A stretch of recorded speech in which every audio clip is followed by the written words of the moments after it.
Saan nga mapatungo na kaya pa at lahat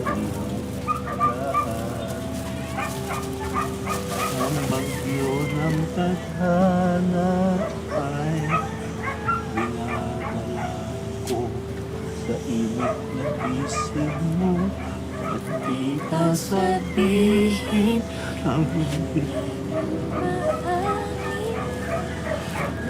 paubaya ang bato sa hangin.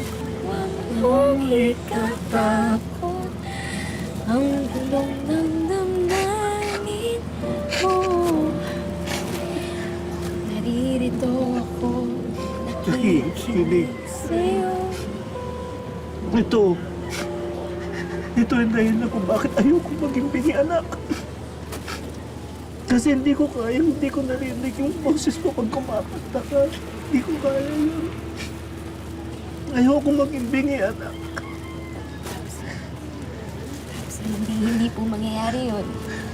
Maririnig niyo po yung lahat ng bagong kanta ng Yumi. Kapag nagpapasalamat po ako tuwing tumatanggap po ako ng awards. Pati yung pagsabi ko ng I do sa kasal ko, Papsi, maririnig mo rin yun. Pangako po yan. Habang buhay niyo po maririnig yung boses ko.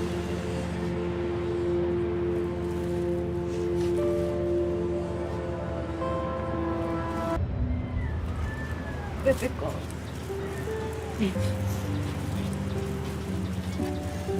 Magtutulong-tulong tayo. Ha? Oo.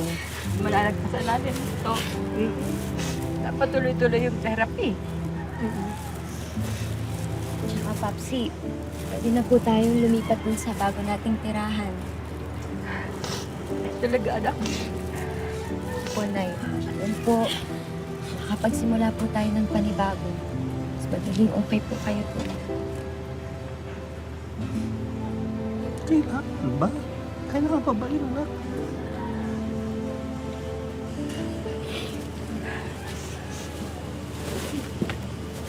Ay! Papsi, okay lang po kayo? Ay, tanda. Okay lang. Okay lang ako. Ano? Nalipasan na ata ako ng gutom. Oo, nalipasan lang ako ng gutom.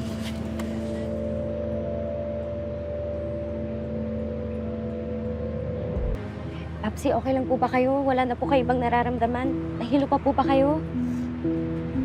Papsi, okay lang po ba kayo? Jenny, naririnig kita. Huwag mo akong sigawan. Gusto niyo po ba na bumalik po tayo kay Doktora Castro bukas para makapagpa-check up po kayo? Okay lang ako.